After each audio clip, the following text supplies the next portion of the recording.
Sí, profe, no hay problema. Bueno, muy bien. Entonces, pues muy buenas noches. Iniciamos hoy el cierre de nuestra 8ª semana y damos inicio pues, a la siguiente, que es la 9ª semana, que corresponde a la 2ª semana de la fase de desarrollo. Bien, hoy vamos entonces a hacer dos cosas. Primero vamos a hacer la revisión del concepto central que orienta el ejercicio de diseño microcurricular, que se llama alineación. ¿Sí? Y básicamente lo que nos interesa es que ese concepto quede muy claro porque es el principio sobre el cual hacemos diseño microcurricular o diseño de experiencia de aprendizaje. Yo sé que han tenido oportunidad de hacer muchos diseños de experiencias de aprendizaje y seguramente ya habían oído hablar del término, pero aquí vamos a tratar de ser muy precisos y vamos a tratar de verdad decir cómo hacemos la alineación de esos elementos. Entonces recuerden que las dos preguntas que les pedimos contestar fueron estas: ¿qué significa alinear los elementos? Que es una explicación, y luego, más importante que el qué, es el cómo. Recordemos cuáles son los elementos que intervienen en un proceso. Pues están los objetivos o los propósitos de aprendizaje o los resultados de aprendizaje, como nos dicen hoy. Ay, qué pena, yo me he prendido la cámara. Ahora sí. O los resultados de aprendizaje. Tenemos adicionalmente la naturaleza de los contenidos. Tenemos de otro lado la dimensión pedagógico-didáctica con la cual vamos a diseñar esa experiencia de aprendizaje. Tenemos las tareas de aprendizaje que vamos a pedirle al estudiante que realice. Sabemos que en este proceso pues los profesores jugamos un rol y los estudiantes juegan otro rol. También tenemos las tecnologías o los dispositivos de mediación, y entonces la pregunta es cómo jugamos con esos dispositivos y esos recursos para la mediación. Y finalmente tenemos la evaluación. Estos son en general los elementos que intervienen en un proceso. Y entonces, con base en este diagrama, la pregunta central o las dos preguntas eran, de primero, ¿qué significa alinear esos elementos? Y segundo, de verdad, ¿cómo podemos hacer para alinear esos elementos? Entonces, pues tienen ustedes la palabra. No sé si alguno de los grupos quiera presentar su documento, síntesis, y a partir de él, pues construimos todos. Entonces, si me dicen si quieren presentar, y yo dejo de compartir la pantalla. ¿Alguien? ¿Algún grupo, alguno de los aquí presentes nos ayuda con esta pequeña revisión?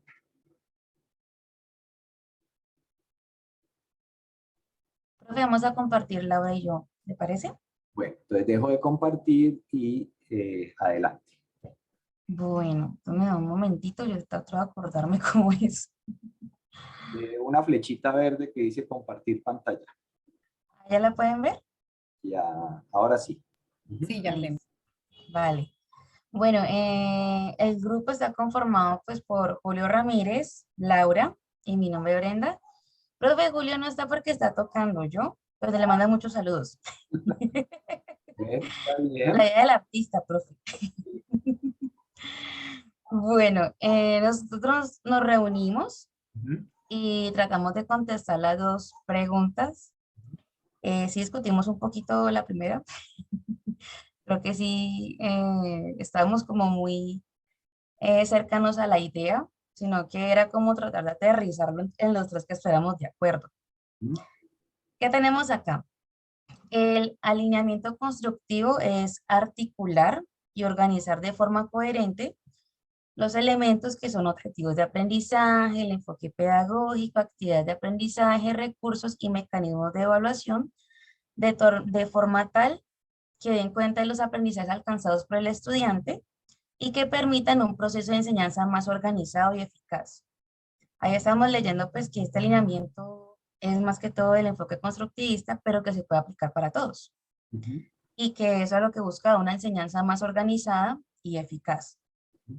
A la luz de esto, no encontraríamos armonía en esperar que el estudiante logre un objetivo o una competencia construida sobre un verbo de alto orden, como analizar o crear, si en el momento de evaluarlo, pues estamos valorando acciones más relacionadas con verbos como identificar o reconocer, que son como de un orden inferior. Lo mismo pasaría si enseñamos un curso más de enfoque constructivista, pero evaluamos de forma conductista, mediante ejercicios de selección múltiple o preguntas de una sola respuesta cerrada. En este camino es importante que el ejercicio docente también se encuentre permeado por la reflexión, el sentido autocrítico y la flexibilidad para ajustar las propuestas a medida que los planes de aula son analizados. En algo que concordamos los tres fue que cuando leímos el texto fue muy claro ese rol del docente, que sí es un mediador, pero que el mismo docente tiene que tener como ese, procurar ser reflexivo en su quehacer docente, por decirlo así, y que más allá de sí, él de pronto encuentra los mecanismos, las maneras de conseguir la retroalimentación por parte de los chicos, de los estudiantes, pero si él no genera esos cambios, pues no va a haber un resultado como tal con la reflexión. Continuamos acá con la lectura. En este sentido, el rol del profesor es determinante en la creación de ambientes de aprendizaje que impulsen el aprendizaje del estudiante y que sea evaluado en su desempeño, basándose en eso. El estudiante, por su parte, es el actor de sus aprendizajes, se encuentra en el centro del proceso de enseñanza-aprendizaje, siendo más importante el desempeño de este que la forma en la que enseña el maestro. Dicho esto, se focaliza la enseñanza en el proceso de aprendizaje y no en cómo se enseñan las actividades. Eso sobre la pregunta número 1. Haremos un momentico allí, devuélvela un poquitico, hasta que eso, ahí. Listo. Entonces, vamos a preguntarle a los compañeros si tienen preguntas, inquietudes, si les parece clara la respuesta a qué significa alinear. ¿Alguien tiene una pregunta? No, profe, yo más que una pregunta, creo que tener en cuenta que algo importante que mencionaba la compañera Brenda, y es que tal vez se nos ha pasado por alto a veces en nuestro ejercicio docente, y es revisar el concepto de cada uno de los verbos, porque nosotros dentro del análisis que hacemos con el profe Giovanni, llegábamos a una conclusión, y es que la identificación asertiva del verbo del resultado de aprendizaje es el que nos dará, como lo decía en la lectura, la hilación del resto del proceso, ¿no? Entonces, actividades, recursos y evaluación. Entonces, esa sería como una tarea que nosotros como docentes tenemos para cada uno de nuestros espacios de aprendizaje, dependiendo pues también del área del conocimiento. Bien, muchas gracias. ¿Alguien más? ¿Alguien más? Profe, como para completar del grupo pues de lo que discutíamos en el grupo, tuvimos como varias ideas, ¿cierto? Porque llegábamos como a una conclusión, como que si tuviéramos que decir en una sola palabra qué sería alineación, nos planteamos eso para poder encontrar un punto en común, porque cada uno pues defendía como algunas posiciones, y yo dije, no, pues tenemos que, con Brenda y con Julio dijimos, no, tiene que haber algo en que coincidimos, ¿cierto? Así tengamos unas lecturas diferentes o unos aportes que eran difíciles para nosotros como condensarlos en una sola, como en una sola, y llegamos como a la palabra pues coherencia, que puede sonar muy fácil, pero que cuando ya vamos a hacer, por ejemplo, el ejercicio, por ejemplo, en mi caso que empecé a hacer como el ejercicio del diseño, yo me daba cuenta que si aplicamos lo que ya hemos visto en la maestría o discutíamos como si hablásemos de esas interacciones, como hay cuando se habla como si fuera un sistema, ¿cierto? Que hay como esos principios o relaciones, y que esas relaciones también debían ser coherentes. Entonces, como que eso fue lo que nos ayudó a encontrar como una convergencia en sobre qué es alineación, que siempre se habla, que algunas veces lo hacemos como intuitivamente o utilizando una matriz, etcétera, pero que si nos vamos como al concepto como tal, entonces llegábamos como a esa gran conclusión, pues que si todo lo que estamos evaluando, las interacciones, estas mismas relaciones, estudiante-profe, estudiante-estudiante, etcétera, estas también tienen que tener esos principios y ser articuladas, o sea, que vayan como enlazadas y que no tengan desenlaces, pues, como que no van, que fueron los ejemplos que pusimos ahí. Entonces quisimos cómo llegar a ese punto, pero digamos que para resumir, pues era un poco más complejo como el concepto como tal. Correcto. Sí, aquí el grupo nos plantea, sí, la palabra coherencia, pero yo la uniría a articular estos elementos de forma coherente. Recuerden que un proceso de enseñanza-aprendizaje lo que hace es articular un mundo de elementos, ¿cierto? Es decir, los recursos por sí solo no hacen nada, el profesor por sí solo no hace nada, el estudiante por sí solo, pues puede hacer algunas cosas, pero necesita articularse con unos objetos de aprendizaje, unos recursos de aprendizaje. Entonces, básicamente el alineamiento da cuenta de esas dos cosas. Yo tengo que articular las cosas y eso es lo que ustedes como profesores siempre han tratado de hacer en un salón de clase. O sea, articulamos los elementos. Yo articulo este recurso con estas ideas, con estos objetivos, pero a veces no me queda una articulación coherente. Como lo planteaba el grupo, decía, pues es posible que yo trate de trabajar en clase solución de problemas y luego cuando voy a evaluar saquen una hojita y entonces verdadero, falso, respuesta cerrada. Y uno dice, pues eso no quedó articulado de manera coherente. Traté de usar el elemento de evaluación, pero no tiene nada que ver con lo que estábamos haciendo en clase. O sea, está no articulado, sino está desarticulado. O sea, no hay coherencia en esa relación.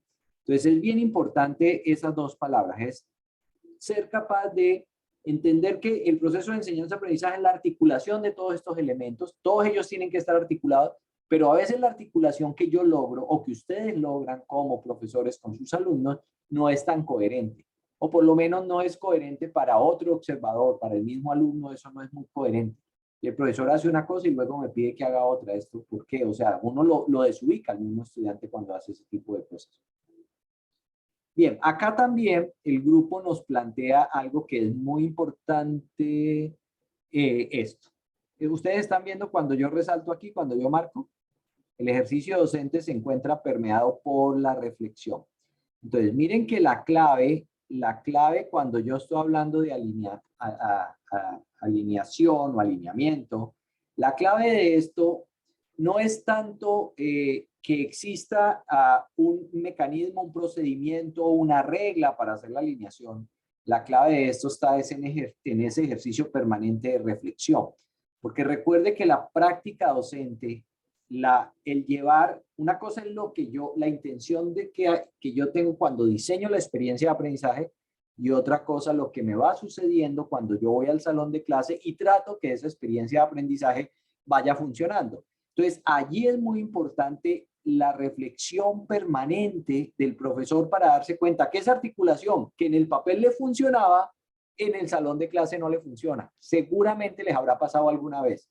¿Ustedes se imaginaron hoy que los chicos iban a llegar y que yo los iba a poner a hacer este ejercicio? No es que, y hoy llegaron con una pereza horrible o pues de pronto no pudieron desayunar, no sé, ayer hubo una situación de estrés muy difícil porque hubo una revuelta, un paro. Y entonces a mí se me ocurrió que hoy íbamos a hacer esta actividad y los chicos no quieren hacer la actividad.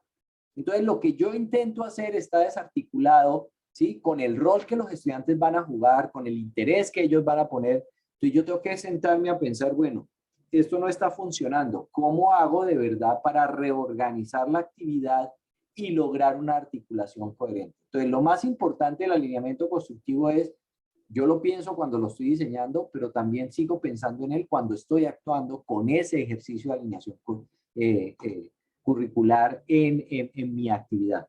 Recuerden que siempre hemos dicho que pensar el currículo es pensárselo del currículo desde la praxis, el currículo en acción, ¿sí?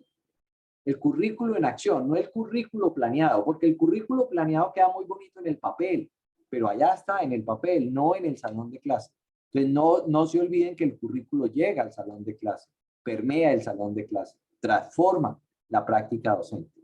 Entonces, en ese sentido, yo quisiera rescatar estos tres elementos que nos trae el grupo de Brenda, de Julio, y ya no recuerdo quién más estaba en el grupo. Entonces, que nos hablan de articular de forma coherente y de hacer un ejercicio permanente de reflexión.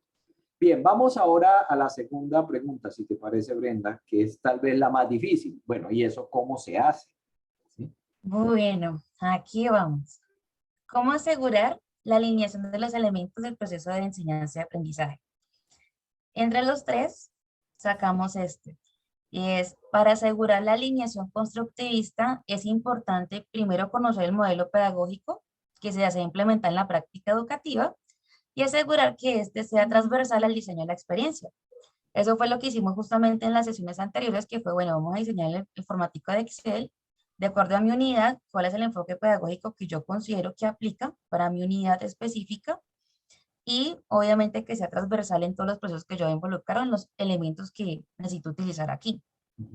Es importante que el verbo que se utiliza para denotar la competencia de aprendizaje esperada se vea reflejada también en las actividades de aprendizaje, de las cuales se vale la experiencia para llegar al resultado esperado. Esto nos permite pensar en qué medida, cómo, cuándo y de qué forma el estudiante es capaz de alcanzar o desarrollar la acción planteada, así como de qué forma se puede mejorar el ambiente de aprendizaje creado por el docente. Finalmente, entre los mecanismos de evaluación, se deben contar con rúbricas que permitan el análisis adecuado del desempeño del estudiante basado en los lineamientos planteados para el curso. Muy bien. Ese es nuestro comentario. Bueno, muy bien, muchas gracias. Oigamos ahora a los compañeros y compañeras a ver si tienen preguntas, inquietudes, dudas.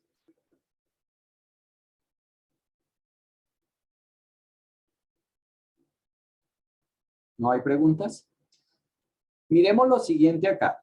En la propuesta que nos hace el grupo y que Brenda nos está ahora contando, nos está ahora explicando, miren que arranca por esto de conocer cuál es el modelo pedagógico que tenemos dentro de la institución o que de acuerdo con la autonomía que nos dan algunas instituciones nosotros podemos preferir, ¿cierto? Porque a veces las instituciones dicen, bueno, no, o sea, en el caso, por ejemplo, dicen, no, los lineamientos son en el fondo constructivistas desde una perspectiva muy de aprendizaje activo, pero usted, profesor, escoja cómo trabaja, o sea, escoja su didáctica, mire a ver cómo lo hace, o sea, no le vamos a decir que todos van a trabajar por problemas, ni todos van a trabajar por casos, ni todos van a trabajar por indagación, cada profesor escogerá siguiendo ese modelo más genérico que da cuenta de cuál es el propósito educativo. Normalmente uno lo que se encuentra con muchos de los diseños de experiencia es que la propuesta del diseño de la experiencia no está alineado con el enfoque pedagógico, para nada. O sea, la institución dice que en esa institución somos constructivistas y cuando uno lee lo que está planteado en términos de actividades, uno dice, esto tiene de todo menos de constructivista, ¿sí? O tiene unos pequeños esbozos de constructivismo, pero no es constructivismo. Entonces, la primera gran desalineación que normalmente uno puede observar en el ejercicio de diseño curricular es con el enfoque pedagógico didáctico.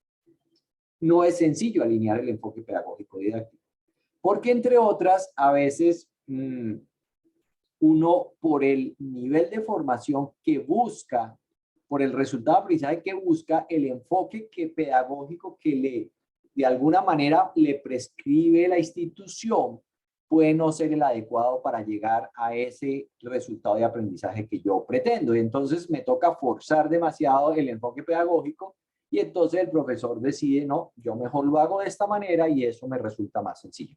Entonces la primera desalineación que uno cuida es la del modelo pedagógico, como lo plantea aquí el grupo. Entonces uno arranca y dice, bueno, dijimos que esto lo íbamos a hacer desde el conductismo.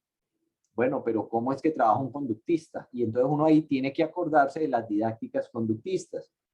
¿Se acuerdan que por allá en otra clase, en otra reunión sincrónica, tratamos de mirar, bueno, de estos postulados del conductismo, cuáles son las didácticas? Y eso ahí quedó, en la mayoría, pues no se acordaron de cuáles eran las didácticas. Entonces uno tiene que acordarse y decir, ah, no, yo voy a utilizar, por ejemplo, el enfoque algorítmico porque soy conductista y entonces voy a hacerlo de esta manera. Entonces tiene que seguir el enfoque algorítmico de paso 1, paso 2, paso 3, repita, haga esto. Entonces tiene que acordarse cuál es la didáctica que va con el enfoque pedagógico. Luego lo que nos dice el grupo aquí es muy importante. Miren que el grupo nos está diciendo lo siguiente. El grupo nos dice un momento, el grupo nos dice así. Una vez que yo tengo claro el enfoque pedagógico, lo más importante que yo debo hacer para iniciar el ejercicio de mi diseño de experiencia, aquí hablan del verbo, ¿cierto? El verbo que se utiliza para denotar la competencia de aprendizaje esperada. Yo lo que digo es, más que el verbo, sí, el verbo es importante que ustedes miren el verbo y que el verbo esté bien escrito. Lo más importante es que yo entienda cuál es el resultado de aprendizaje. Por eso hoy el ministerio y en educación se nos está haciendo tanto énfasis en el resultado de aprendizaje. ¿Por qué? Porque al final lo que nos interesa es que los chicos alcancen el resultado de aprendizaje. Ahora, si yo comprendí bien el resultado de aprendizaje, pues puedo revisar a ver si el verbo da cuenta de ese resultado de aprendizaje. O sea, de verdad, ¿qué es lo que yo espero que los chicos puedan hacer aquí? Ah, no, que sean capaces de escribir de manera crítica, o que sean capaces de, no sé, de dibujar de manera artística y creativa, o que sean capaces de tocar no sé qué, o de hacer una improvisación musical, no sé qué. Ah, ya sé cuál es el resultado esperado. Entonces, lo más importante es cuál es ese aprendizaje o resultado esperado. ¿Qué es lo que yo espero que ellos sean capaces de hacer aquí, en esta unidad, en esta experiencia de aprendizaje? Y luego reviso a ver si el verbo da cuenta de eso que yo, o sea, primero lo concibo y luego el verbo me dice, y a veces nos damos cuenta que el verbo no dice, el verbo no nos da cuenta del resultado esperado, porque el verbo se quedó mal formulado, o es más, el verbo está en función de lo que yo le voy a enseñar y no de lo que el estudiante va a aprender o lo que el estudiante va a ser capaz de hacer. Entonces, bueno, corrijo el verbo, corrijo la forma. Pero una vez que yo digo, este es el resultado que yo espero, el siguiente punto de alineación para uno mirar si está haciendo las cosas bien o si el resultado de aprendizaje está bien pensado, es preguntarse, bueno, si ese resultado de aprendizaje yo cómo me doy cuenta que él lo alcanzó. Es decir, ¿cómo voy a evaluar ese resultado de aprendizaje? Entonces, el brinco siguiente es preguntarse, bueno, yo sé que esto es lo que el estudiante va a alcanzar. Ahora me pregunto es, ¿cómo lo voy a evaluar? O sea, brinco de aquí hasta pensarme los mecanismos de evaluación. ¿Por qué? Porque si yo no encuentro cómo evaluarlo, ese resultado de aprendizaje pues no está bien escrito. Y a veces nos pasa. Yo digo, no, el estudiante va a ser capaz de hacer nada, que yo digo, eso no se puede evaluar. O por lo menos no hay un mecanismo que me permita a mí evaluarlo. Entonces, todo lo que yo haga e intente hacer, se me va a quedar muy corto porque nunca me voy a dar cuenta si eso quedó bien alineado, bien diseñado. Entonces, el siguiente punto es, una vez que yo tengo claro cuál es el aprendizaje esperado, pues me puedo ir a mirar cuál es el mecanismo de evaluación que me serviría y con eso valido que el resultado de aprendizaje quedó bien formulado, ¿sí? Entonces, si yo digo que el estudiante será capaz de construir, no sé, un cohete para ir a la luna, yo digo, pues eso no se puede evaluar, él no va a poder construir eso. Puede que ese yo pretenda hacer eso, pero no lo voy a poder evaluar. Entonces, no es posible definirlo como resultado de aprendizaje para trabajar la alineación. Entonces, miren que uno empieza a encontrar como los puntos y es parte del ejercicio que yo hago cuando doy la retroalimentación. Yo arranco y siempre miro en la plantilla y me digo, usted era constructivista, y voy y miro y digo, bueno, vamos a ver qué actividades puso acá. Yo digo, de entrada ya está desalineado porque actividades no tienen nada de constructivismo ahí. Después digo, bueno, ¿cuál es el resultado de aprendizaje? Digo, bueno, espera que sea capaz de hacer esto. Entonces, inmediatamente voy y miro, son los mecanismos de evaluación y digo, o sea, o no sabe cuáles son los mecanismos o no es capaz de evaluar eso y por lo tanto no es el resultado de aprendizaje. Después de que ya yo tengo definidos esta alineación, que es la más básica, ahora sí me pienso las demás cosas. Digo, bueno, si ese es el resultado de aprendizaje, pues uno aprende a partir de algo. Entonces, ¿cuáles son los objetos con los que va a aprender? O sea, los temas y los recursos. Y miro si esos temas son suficientes para aprender lo que yo dije que iba a aprender el estudiante. Y ahí, en ese momento, cuando ya tengo los temas, los recursos y el resultado de aprendizaje, ahora sí digo, bueno, ahora escribamos las actividades de aprendizaje para que ese aprendizaje se dé. Y entonces ya puedo asegurar que estoy diseñando una experiencia de aprendizaje que intenta, ojo, siempre intenta estar alineada. O sea, yo siempre voy a intentar diseñar de la mejor manera la alineación, pero recuerden, yo puedo llegar al salón de clase y la alineación fallarme, no funcionarme, porque ahí hay otros elementos que no los puedo prediseñar, como son ¿cuál? La actitud del estudiante, el rol que el estudiante va a tener. Bueno, mi rol yo sí puedo estar consciente y decir, ese día voy a estar con las pilas, vamos a hacer esto, vamos a hacer no sé qué, voy a orientar, voy a organizar. Sí, pero hay algunos elementos que no puedo controlar cuando llego a la experiencia, pero que sé que tiene que estar alineado con la experiencia. Recuerden que el aprendizaje tiene un componente actitudinal muy fuerte. Quien aprende es el estudiante, pero si él no está dispuesto a aprender, no hay nada que hacer. ¿Sí? Si yo digo que tenemos que hacer esta actividad y todos empiezan a mirar para el techo y nadie quiere hacer la actividad, pues no pasa nada. Puede que yo me la hubiera pensado y estaba muy bien alineada, pero al final quedó desalineada porque los estudiantes no participaron. ¿Sí es claro entonces? Miren que alinear no es tan sencillo como uno pensaba. Ustedes llevan varios cursos en los cuales seguramente han diseñado algunas experiencias y no les ha resultado, o sea, sí les dijeron que hay que alinear, pero normalmente uno siempre se preguntaba, bueno, ¿y eso cómo se hace? Joana tiene la mano levantada. Adelante. Sí, profe. Usted mencionaba que sí, efectivamente, de pronto a veces nosotros, digamos, al final no sabemos cómo evaluar. Entonces, no sé si es conveniente, de hecho, a veces pues creo que nos ha tocado hacerlo. Digamos, mirar cuál es el resultado o el entregable, por decirlo de alguna manera, lo que nosotros esperamos lograr al final para poder proyectarlo como a la inversa, de tal forma que quede alineado todo, es decir, mirar el resultado final y luego mirar recursos, mirar actividades, profe, o... Sí. Sí, o sea, esto no tiene, o sea, ahora vamos a ver la plantilla y la plantilla está, o sea, pareciera que uno la tiene que llenar en un orden, pero el orden que yo les estoy dando aquí es, o sea, bueno, aquí no tengo, bueno, aquí puedo poner números. Lo primero que uno hace es el enfoque pedagógico, o sea, uno va y revisa el enfoque pedagógico, dice, en esta unidad voy a ser constructivista, listo, no se me puede perder que es constructivista. Luego, el segundo punto es, ¿cuál es el resultado de aprendizaje que yo espero? ¿Cuál es el resultado de aprendizaje? ¿Qué es lo que yo espero? Espero que ellos sean capaces de analizar, construir, crear, explicar qué quiero. Ahora voy y miro el verbo y digo, el verbo del objetivo está bien escrito. Sí, sí, sí. El verbo dice que es analizar. Sí, sí, me quedó bien. Luego de eso, el paso siguiente es de irme a los mecanismos de evaluación. ¿Por qué? Porque puede que me quede muy bien, ¿cierto? Pero si yo no soy capaz de evaluarlo, digo, ¿y cómo me voy a dar cuenta si los estudiantes llegaron al resultado que yo pretendía? ¿Sí?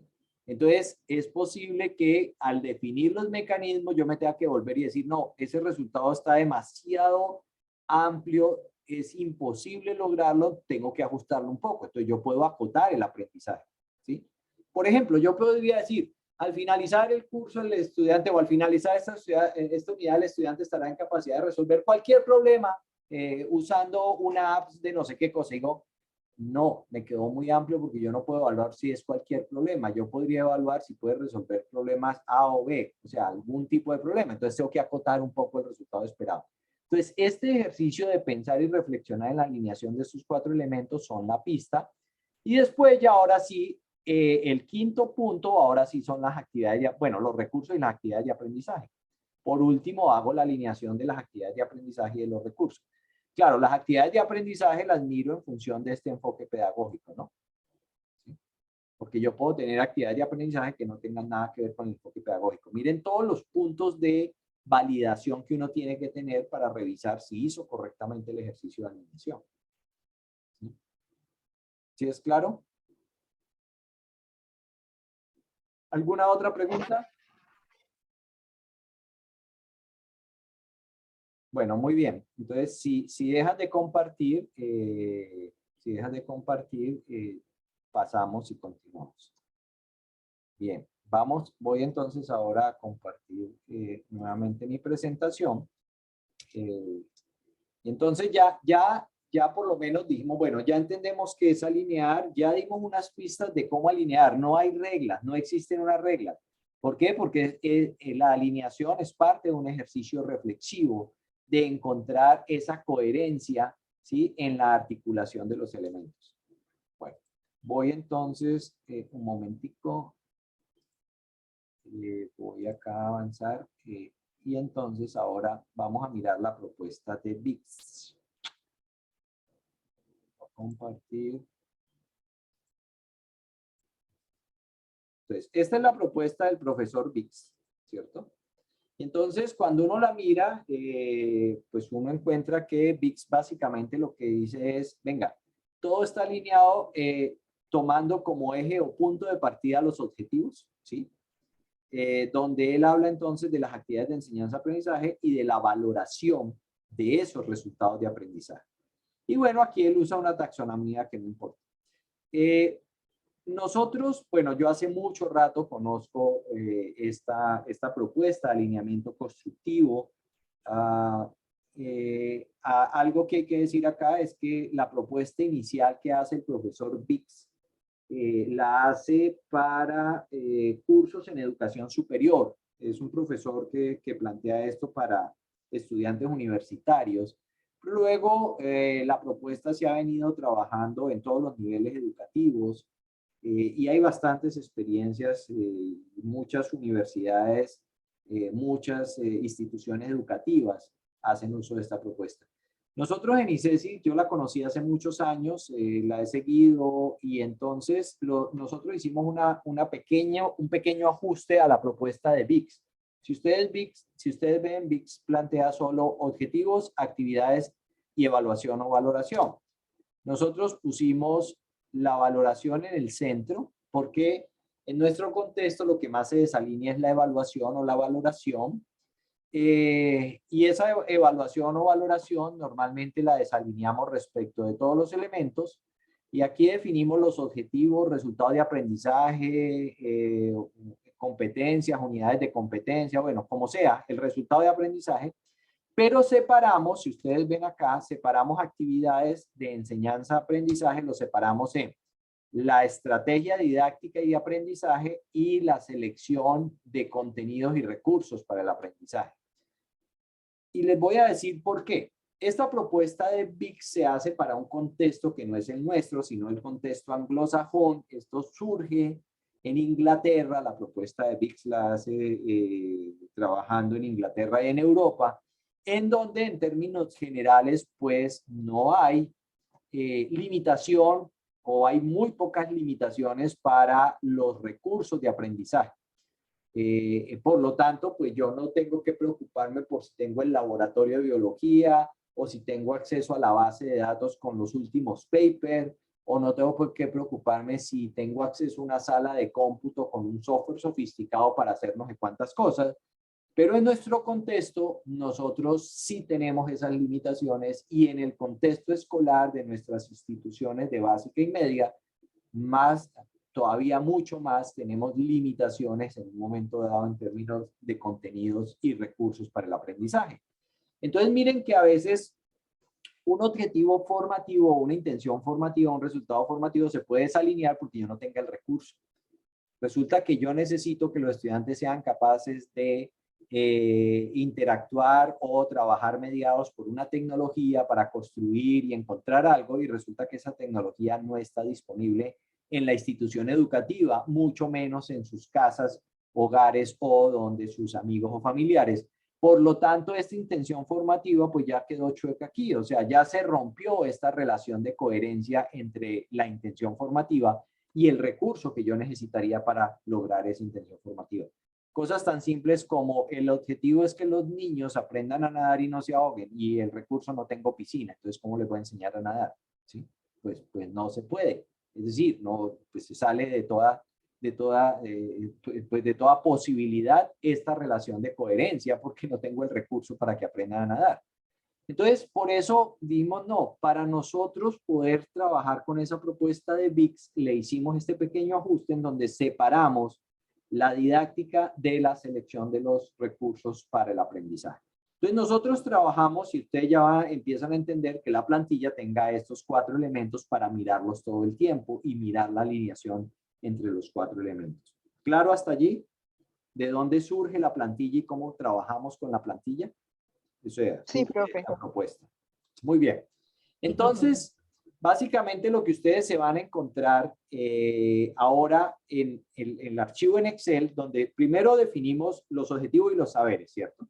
En la segunda hojita dijimos, bueno, a partir de los objetivos y los saberes voy a definir mis unidades de aprendizaje y voy a dar un enfoque pedagógico para cada unidad.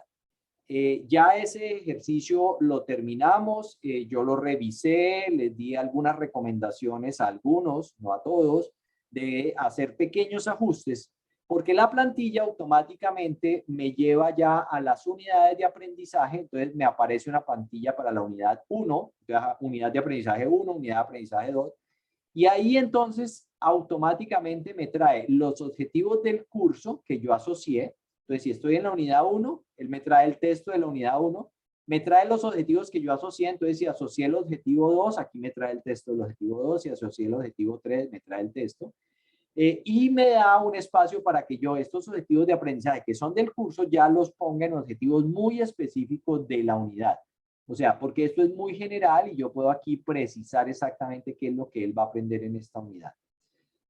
Ahora, los saberes asociados, mire que los saberes es un espacio protegido y entonces me los trae de la plantilla anterior, porque yo dije, en esta unidad voy a trabajar con el saber conocer uno, el saber hacer uno, el saber ser uno, entonces él automáticamente me trae los saberes y me los pone aquí.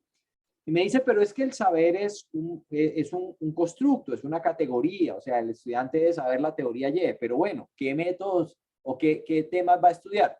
Ah, bueno, va a estudiar el método de Polya, va a estudiar el método de no sé qué, va a conocer el concepto de límite finito, va a estudiar no sé qué. Entonces yo aquí establezco los temas que dan cuenta de este saber. Entonces un saber se puede descomponer en varios temas, tema 1, tema 2, o un saber solo puede ser trabajado con un tema.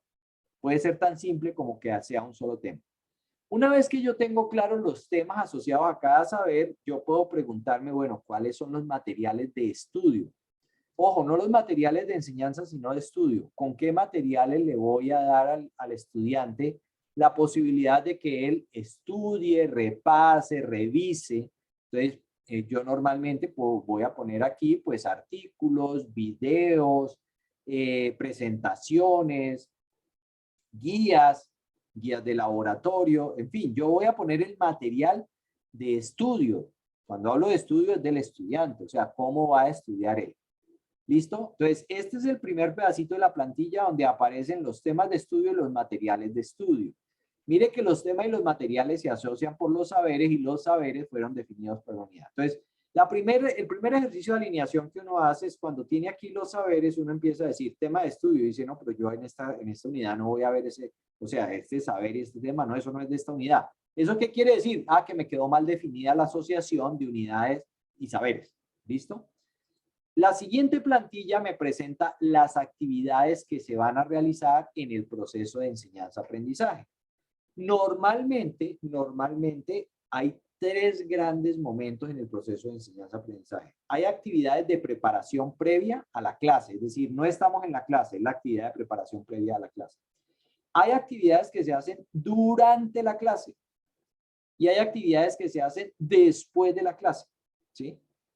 Entonces, no siempre hay actividades para los tres momentos y es parte del ejercicio de diseño que ustedes tienen que hacer.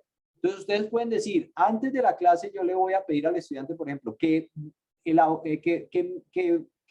vaya y vea un video y que a partir del video anote en una hoja 3 ideas importantes que le haya encontrado ahí o 3 escenas que le llamaron la atención. Entonces, yo le puedo decir eso. Usted va a observar este video y va a anotar al menos 3 escenas que llamaron su atención, ¿sí? Entonces, esa es una actividad que yo digo, esa actividad va a ser del estudiante antes de la sesión. Entonces, miren que aquí yo voy a tener numeradas las actividades, digo actividad 1, actividad 2, actividad 3, 4, 5, y voy a tener sesiones, porque es posible que yo diga, ah, bueno, yo dije que esta unidad se iba a tomar 2 semanas. Entonces voy a tener semana 1, semana 1, semana 1 y semana 2, semana 2, semana 2. Entonces yo aquí marco cuáles actividades son de la semana 1 y cuáles actividades son de la semana 2. Marco si lo hace el profesor y marco si lo hace el estudiante. Permítame un momentito. Profe, yo estuve intentando hacer la plantilla. No, no tienes que hacer la plantilla está hecha. Perdón, profe, diligenciar la plantilla. Ya. Fui muy literal. La estuve intentando y quería preguntar si debemos ser como muy específico en las actividades, por ejemplo, yo estoy poniendo inclusive si organizo la bibliografía, si subo al Drive el material disponible para tal cosa. Quería preguntar si uno debe tener ese nivel de especificidad de las actividades. Es parte de lo que van a aprender con el tiempo y es, uno pone aquí un nivel suficiente de especificidad para el paso ya de implementación, que es ya el detalle y la consigna de la actividad completa. Yo la voy a hacer es en el LMS o se la voy a llevar al estudiante y se la voy a dar a los estudiantes. Entonces, la respuesta es, aquí debe ser no tan sucinto, pero tampoco tan explícito, porque la plantilla está acotada, o sea, no vas a poder poner muchas actividades, entonces hay que ser concreto. Entonces, revisar video y anotar o seleccionar 3 escenas que le llamen la atención, ya, o sea, así de concreto. O leer el capítulo tal y elaborar un mapa conceptual. O leer el capítulo tal y hacer un ensayo reflexivo sobre lo que significa para su vida de una hoja. O sea, cosas muy concretas hay que escribir aquí, ¿de acuerdo?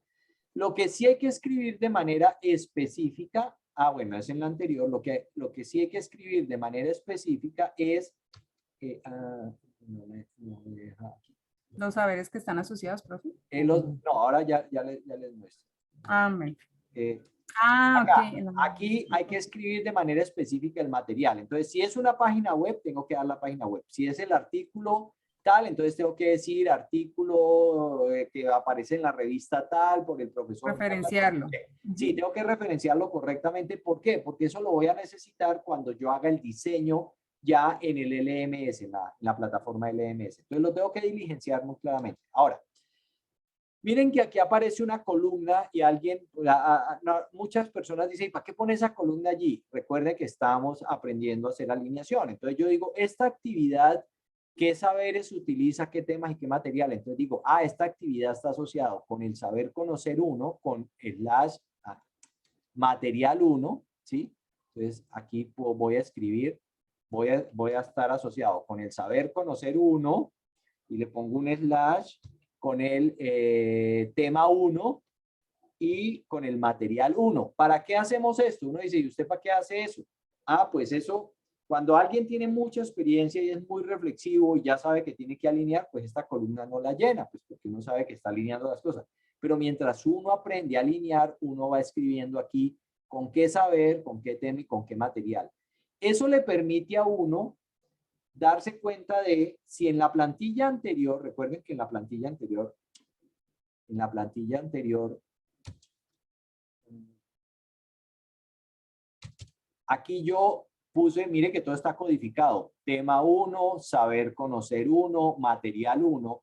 Eso me permite saber si yo aquí escribí, por ejemplo, el tema 8 y cuando vengo y reviso todas las actividades, yo digo, bueno, ¿y el tema 8, eso qué? ¿Eso se aprende por obra y gracia del Espíritu Santo? No hay ninguna actividad relacionada con el tema 8. O yo escribí que iba a usar el material 6, el 7, el 8, el 9 y el 10. Y vengo acá y digo, ¿y el material 6, 7, 8, 9 y 10 para qué si no lo estoy utilizando? Entonces, esto me permite, miren que todo el tiempo yo estoy comparando y dándome cuenta si estoy alineando o me estoy desalineando, porque es bastante fácil desalinearse. Entonces, miren que estas son las actividades antes de la clase. Vuelvo y repito, no siempre es necesario mandar actividades antes de la clase. Es posible que yo diga, no, en mi enfoque didáctico, pues hoy el estudiante no hace nada. Pero incluso hoy, uno dice ahora está de moda la clase invertida. Entonces, en la clase invertida, en las actividades antes de clase, pues yo tengo que poner un mundo de cosas, porque la clase invertida lo que significa es eso, que el estudiante va a hacer muchas cosas en su casa antes de venir, ¿cierto? Eso es la clase invertida. Y durante la clase lo que hacemos es revisar los conceptos. Entonces yo aquí escribo las actividades que haremos antes de la clase y marco si eso lo hace el profesor o el estudiante o si lo hacen los dos. Luego durante la clase yo voy a decir, bueno, ¿cuáles son las actividades durante la clase? ¿Sí? Entonces durante la clase voy a decir, voy a revisar, por ejemplo, yo les pedí que trajeran escenas de la película o del video, y que los comenten, entonces que describa cuál es la escena, o si la trajo gráfica, pues que nos muestre la escena y que nos diga por qué le llamó la atención, qué le llamó la atención, qué le significa, por qué le significa. Entonces yo puedo empezar una revisión de las aproximaciones que cada uno hizo al video. O yo puedo empezar, como hacemos aquí, diciéndole, bueno, ustedes ya hicieron esta lectura, trabajaron colaborativamente, ahora quiero que alguno de los grupos me presente pues la síntesis de su trabajo y sobre esa síntesis empezamos a construir todo. Entonces yo voy a describir aquí las actividades que hacemos durante la clase. Miren que aquí dice sesiones. ¿Por qué? Porque posiblemente si yo tengo 2 semanas, entonces voy a tener la sesión 1 de la semana, la sesión, semana 1, semana 1, semana 1, y aquí semana 2, semana 2, semana 2, o sección 1, sesión 1, sesión 1, sesión 2, sesión 2, sesión 2.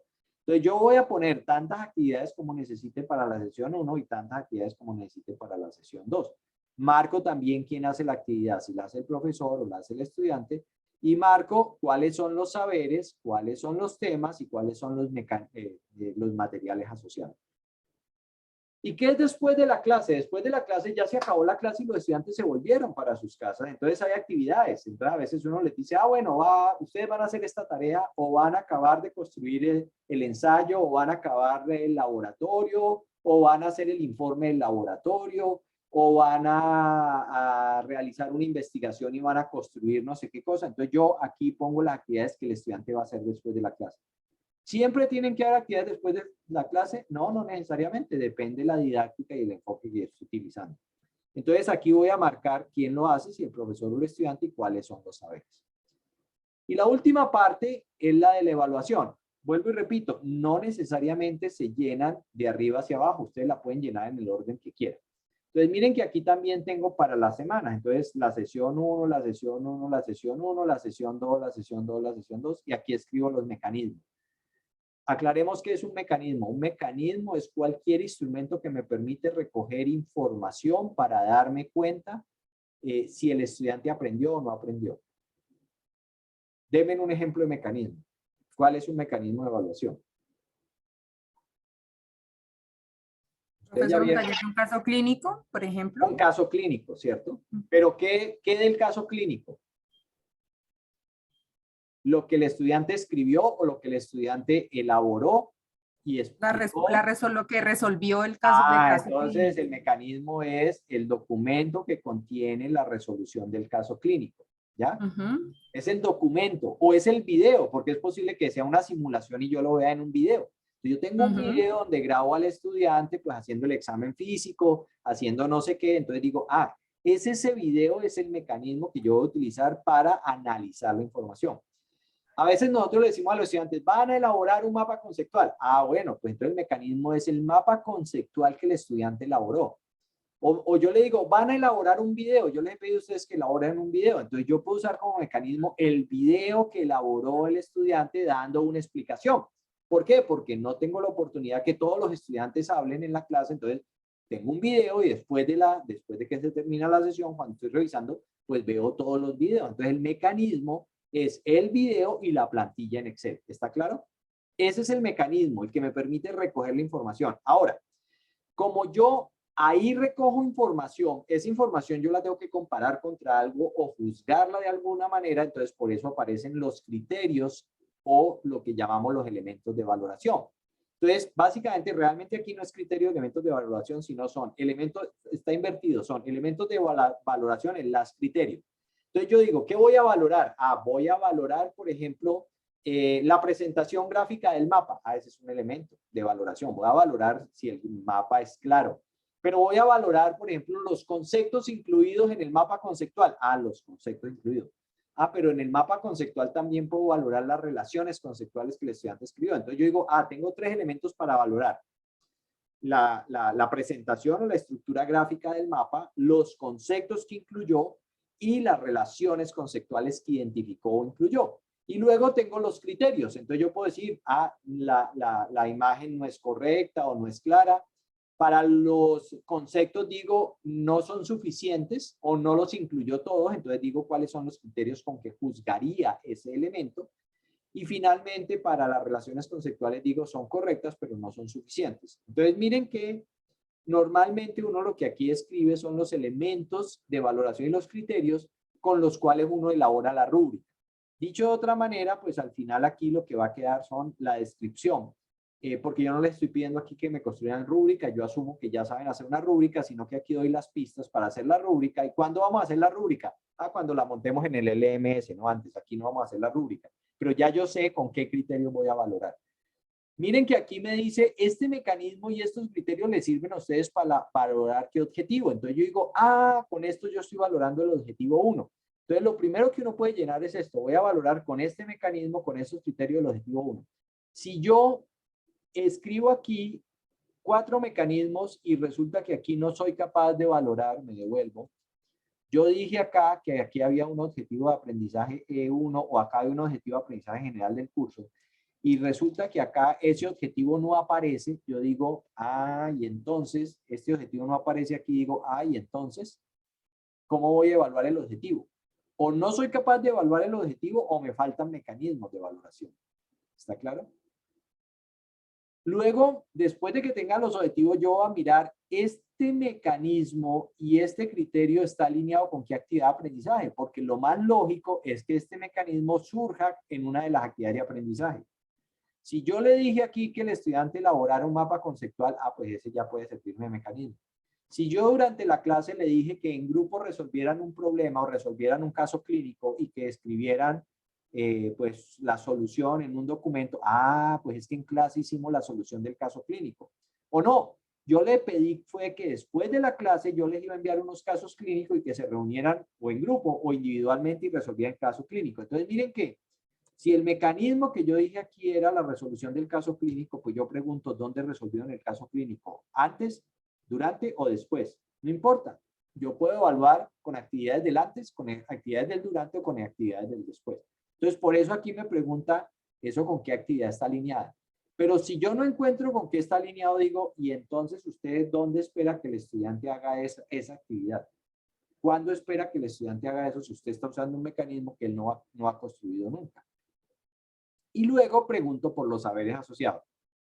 Todos estos elementos que están acá, objetivos, actividades de aprendizaje y saberes asociados, pues básicamente lo que están mirando son estas relaciones que están aquí. ¿Sí? O sea, si ustedes no son capaces de mostrar ahí en ese último cuadrito que todos estos elementos están alineados, es porque su diseño no está alineado todavía. ¿Sí quedó claro? Pues miren que esta es la plantilla más difícil de manejar, no es tan sencilla de llenar. Uno creería que eso es muy fácil de llenar, no. Hay que llenarla con mucho cuidado. ¿Listo?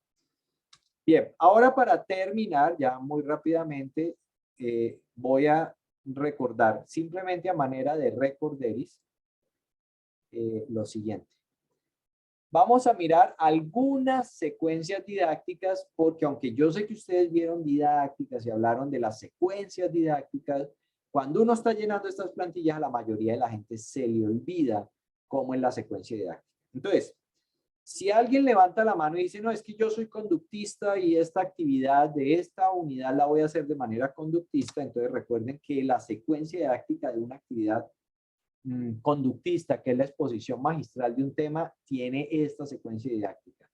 Lo primero que se hace es la exposición del tema y aquí aparece una P, significa que esa exposición la hace el profesor. Entonces en las actividades, vuelvo acá, aquí en las actividades digo exposición del tema sobre las enfermedades, no sé qué, listo, porque yo digo, es que la única forma, o por tiempo, la única forma es que yo les ponga, perfecto, no hay problema.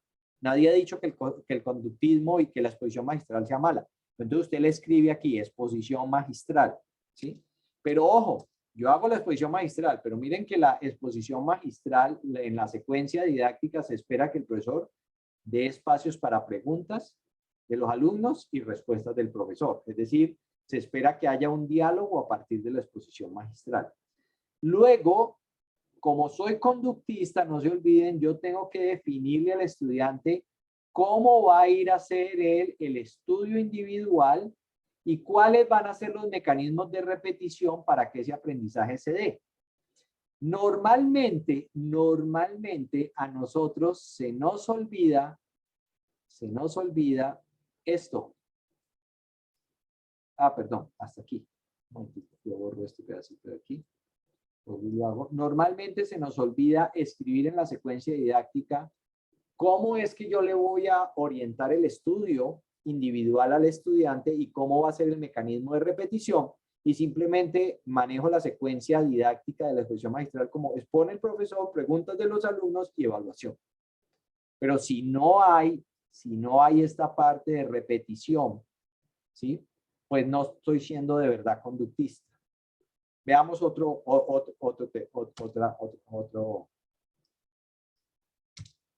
Solución de problemas. Uso algorítmico para solución de problemas. Normalmente somos muy dados en algunas asignaturas, aunque nos digan que son constructivistas, el foco que el profesor utiliza es un enfoque muy conductista que está basado en manejo algorítmico para la solución de problemas. ¿Qué es lo que normalmente hace el profesor? Presenta una situación problemática, espera que los estudiantes formulen propuestas de solución para ese problema, luego les dice que están equivocados, que así no es. El profesor les presenta el algoritmo de solución, o sea, el profesor les dice, mire, para resolver este problema hay que seguir estos pasos. Paso 1 hace esto, paso 2 esto, paso 3 esto. El profesor luego demuestra cómo ese algoritmo resuelve el problema que él planteó, o sea, resuelve el problema siguiendo el algoritmo. Y luego el profesor le da al estudiante otro ejercicio para que lo haga ahora sí, siguiendo el algoritmo y se dé cuenta que lo pudo hacer. Miren que aquí vuelve a ver todo el ejercicio de aplicación, ¿sí? Y repetición para que de alguna manera el estudiante aprenda ese algoritmo y lo aplique bien la próxima vez. Y luego hay una evaluación. Entonces, este es otro enfoque conductista. Entonces, recuerden que si van a usar esta secuencia didáctica, yo la tengo que expresar correctamente allá en la plantilla. Y digo, el profesor expone el modelo o el método para resolver el problema. Aplica el método para resolver un ejemplo. Pone una actividad o pone un ejercicio de aplicación que resuelven los estudiantes. Y después de la clase normalmente le da 2 o 3 o 4 o 5 ejercicios más para que él practique. Veamos otro enfoque didáctico. Este es generalización de un modelo para solución de problemas. Este es enfoque normalmente cognitivista, no conductista. Entonces, normalmente lo que se hace es que el profesor presenta la situación problemática, le pide a los estudiantes que organicen grupos y que traten de, en el grupo, de encontrar cuál es el problema y cuáles son sus causas. Luego se da una discusión general, ¿sí?, entre el profesor y los estudiantes. Miren que, ¿por qué es cognitivista? Porque está trabajando bajo el enfoque problema-causa. O sea, como si desde la perspectiva un problema está originado por un conjunto de causas. Entonces lo que uno hace es identifique las causas para poder hallar la raíz del problema y resuelva entonces el problema atacando la raíz de la causa raíz. Luego entonces se hace esta discusión general por parte del profesor y el profesor, la discusión general donde participan estudiantes y profesores hasta que al final el profesor concluye, sintetiza y les dice muy bien, este tipo de problemas se resuelven de esta manera y entonces hace una generalización, les dice de aquí en adelante, entonces siempre vamos a usar este modelo, vamos a hacer estas cosas y le dice al estudiante, y esto normalmente también se nos olvida, le dice, bueno, vaya usted, vuelva, intente hacer, y aquí le doy otro problema para que mire a ver si usted ya a partir de esta generalización es capaz de resolver. Y finalmente una evaluación. Entonces, esta es una secuencia didáctica que hay que manejarla y como profesores tengo que escribirla correctamente. No debo dejarla como, yo pongo a discusión de grupo, pero ¿y qué luego qué pasa con la discusión de grupo? Veamos la última. Simplemente eran 4 ejemplos que quería mostrarles. Aprendizaje basado en problemas. ¿Qué es lo que normalmente se hace en el aprendizaje basado en problemas? El profesor dice, yo les presento un problema. Luego le pido a los estudiantes que trabajen en grupo y que identifiquen qué saben y qué no saben para resolver el problema. Ese es aprendizaje basado en problemas. Una vez que los estudiantes saben, identifican lo que saben y lo que no saben, entonces ahora en grupo, ¿sí?, van a hacer una propuesta de cuáles son las fuentes de información donde ellos van a encontrar lo que no saben y tienen que aprender. El profesor lo revisa y les puede dar sugerencias y decirle, no, mira, mejor búscate en esta página web o en este artículo o en este libro o en este sitio, porque si no, no vas a llegar a encontrar la información que tienes que aprender para poder resolver el problema. ¿Qué hacen los estudiantes? Se van a buscar la información, revisan las fuentes y a partir de la revisión de las fuentes y el estudio de las fuentes se elaboran una propuesta de solución y luego se viene a un ejercicio de presentación de esa solución, generalizaciones y conclusiones por parte del profesor. Como siempre, hay un ejercicio de estudio y aprendizaje ya individual en donde se espera que el estudiante vuelva y aplique lo que aprendió en la solución de otro problema. Y finalmente se evalúa. Entonces miren que aquí les doy algunas pistas de cómo redacta uno, ¿sí? Ya la plantilla, es decir, cómo escribe las actividades. Uno escribe siguiendo estos ejemplos que estaban aquí, ¿sí? Trabajo en grupo, propuesta de búsqueda de fuentes de información, trabajo en grupo, identificación de causas, trabajo en grupo, no sé qué. O sea, uno va escribiendo qué es lo que se espera. Miren que aquí no están las consignas, simplemente está descrita de manera muy concisa la actividad, pero sí están las actividades de lo que los estudiantes o yo espero hacer en clase. ¿Por qué les decía ahora que esto es lo planeado? Porque es posible que yo llegue a la clase y mire que esta secuencia es larguísima y entonces se me acabó el tiempo y no la alcanzamos a hacer. Entonces me toca decir, aunque yo había pensado que en la clase íbamos a llegar hasta la búsqueda de información, es posible que yo les tenga que decir, bueno, ahora esta búsqueda de información la van a hacer en sus casas y van a hacer hasta aquí, van a hacer hasta aquí. En la próxima clase continuamos acá, ¿sí? O sea, a veces no me alcanza el tiempo para poder cumplir con todas las actividades. Acá les dejo, no voy a entrar ya en detalle en esta, les dejo simplemente aquí para que las miren. Ay, qué pena. Les vuelvo a compartir. Estas son otras secuencias didácticas basadas en, si yo voy a trabajar con contenidos que están referidos a hechos y quiero que los estudiantes aprendan hechos, o yo voy a trabajar con los estudiantes y quiero que ellos aprendan son conceptos, o yo quiero que los estudiantes aprendan procedimientos, o yo quiero desarrollar disposiciones o actitudes, que es la parte del saber ser. ¿De acuerdo? Entonces aquí les dejo estos ejemplos, allí simplemente para que ustedes recuerden cómo es la secuencia didáctica y cómo lleno la plantilla. Y hay muchas más, no crean que estas son las únicas secuencias didácticas, simplemente yo traté de retomar cosas que seguramente ya vieron, pero para que recordáramos que cuando yo estoy diseñando mi experiencia de aprendizaje, lo que yo finalmente he hecho a mano es de una didáctica que de alguna manera ya tiene una secuencia didáctica o una propuesta de cómo es la secuencia didáctica para esa didáctica particular. Bien, entonces pues hasta aquí. Y eso es lo que vamos a hacer en esta novena semana. ¿Qué vamos a hacer? La tarea de esta semana o el trabajo de esta semana es que ustedes van a aplicar la fase de desarrollo para 2 unidades, solo 2 unidades de aprendizaje, ¿sí? Algunos les resultaron 3, otros 4, creo que 1 o 2 personas les quedó una sola unidad de aprendizaje, pues en ese caso pues tendrán que diseñar solo una, pues no tienen sino una unidad de aprendizaje. Entonces van a diseñar 2 unidades de aprendizaje donde van a definir todos los elementos, los temas, los recursos, las actividades, los mecanismos y criterios. Dentro de 8 días vamos a revisar algunos ejemplos que ustedes quieran. Todavía no vamos a hacer la entrega. La entrega definitiva de este trabajo es dentro de 15 días. ¿Qué es lo que se espera? Ah, aquí me quedó mal, un error. Este documento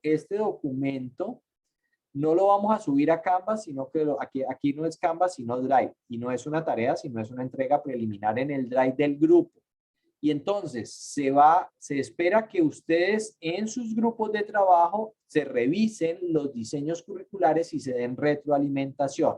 O sea, ustedes van a revisar en sus grupos de trabajo, en los grupos que tienen constituidos, los documentos que sus compañeros suban al Drive, ¿sí? Y se van a dar retroalimentación. ¿Por qué es importante la reunión dentro de 8 días? Y espero que hayan logrado avanzar lo suficiente para que traigan todas las preguntas y dudas que tengan. Entonces, que, profe, yo intenté hacer esto, pero es que mire que lleno aquí la plantilla, pero no sé cómo escribirlo. Entonces, traten de hacerlo y dentro de 8 días nos dedicamos a resolver son dudas. Entonces, vamos a hacer una videoconferencia para revisar esas dudas fundamentalmente. Entonces, están invitados dentro de 8 días a revisar dudas. ¿Para qué? Ustedes revisan las dudas, se las comparten a sus compañeros, reciben la retroalimentación y el trabajo entonces lo entregaremos. El definitivo, que ya es la tarea individual 11, porque aquí había una secuencia antes. La tarea individual 11 la entregaremos dentro de 15 días. O sea que para dentro de 8 días no hay tarea oficialmente. O sea, la invitación es a que avancen lo más que pueda en el diseño, de tal manera que aprovechen la reunión y que luego puedan recibir la retroalimentación de sus compañeros. Pero ya va a depender de ustedes. Bien, ¿preguntas? Sí, profe, tengo una pregunta. Primero, ¿es posible que en el transcurso del diseño se pueda cambiar un saber ser? Sí, Es que yo claro. me di cuenta Un de saber unas ser, un cosas. saber conocer, un objetivo, todo. Mire, Muy Ah, buena bueno. pregunta, muy buena pregunta. O sea, el diseño no es un proceso secuencial, es un proceso, ¿se acuerdan? Cuando vimos el marco de referencia ADI, que ya no es una cadena, sino que es un esquema, una bola, en donde se van, o sea, usted se puede volver desde cualquier punto. Esto no es una secuencia. Estando en la fase ya de desarrollo, yo digo, me quedó mal el objetivo, o no, el saber no está asociado aquí, sino a la siguiente unidad, pues me devuelvo y lo corrijo en la plantilla y ya, no pasó nada. Sí, nada, no pasa nada. ¿Sí? Ya, profe. Y si, por ejemplo, tengo dos actividades, perdón, 2 semanas sobre, por ejemplo, viendo lo de cuando nos puso la secuencia didáctica, por ejemplo, yo tengo actividades en la semana 1 y en la semana 2. Entonces, en esa semana tengo que poner la secuencia de la semana 1 y la secuencia de la semana 2, ¿cierto, Sí, profe? de Ok. acuerdo, de acuerdo, de acuerdo. Para eso Ujú. es que la plantilla pone aquí, aquí está. Entonces tú pones S1, Ajá. S1 y aquí pones S2, S2. De una Ah, vez llega listo. la semana 1 y la semana 2. ¿Sí? Listo. Ah, bueno, profe, sí. Sí. Muchas gracias. Bien. ¿Alguna otra pregunta? Bueno, ¿no hay más preguntas? Bueno, muy bien. No, profe, por ahora Profe, no. muchas Llame gracias. Ya cuando irán estemos. surgiendo en esta semana, Sí, profe. seguramente, seguramente. Sí. Bueno, muy bien, pues muchas gracias y pues que tengan una muy buena noche. Feliz noche. Igualmente. Hasta luego, muchas Gracias. gracias. Luego, profe. Gracias. Gracias.